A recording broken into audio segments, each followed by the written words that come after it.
في منتهى الشياكه زي ما انت شايفاه. ده تيتانيوم، ده تيتانيوم يا جماعه. 4 حلل معاكي، ومعاكي الجريل، وكمان هو بيد استانلس اهو، مذهب اهو، شايفينه عامل ازاي؟ بصوا الجمال. ده تيتانيوم. وزي ما انا قلت لكم قبل كده ان التيتانيوم برده من الحلل اللي هي صحيه جدا، وان انت تقدري تطبخي فيها وما تقلقيش من ان انت تعملي اكل فيها. احسن من السيراميك واحسن من انواع كتير. التيتانيوم حلو جدا. التيتانيوم بالنسبه لي صحي بعد الاستانلس، الدرجه الثانيه بعد الاستانلس بالنسبه للصحي.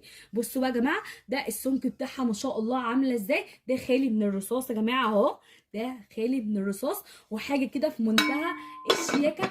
زي ما انت شايفه منظر الحل عامل ازاي. ده تركي ماركه مارتيف يا جماعه، تركي ماركه مارتيف. بصوا تحفه، شياكه، اناقه، مفيش احلى من كده. وكمان معاه الجريل بتاعه في منتهى الشياكه يا جماعه. ده سعره عامل كام يا هدير عندك؟ سعره عامل 7100 جنيه، وانا هعملك عليه خصم 500 جنيه، يعني هتاخديه ب 6600 جنيه وبس يا جماعه. حاجه تحفه شياكه تحطيها في مطبخك. انا عندي كل الاسعار، كل الاسعار هتلاقيها متاحه عندنا في قسم الادوات المنزليه، اذا كان في شنط المعالق، الصواني، الحلة، كل حاجه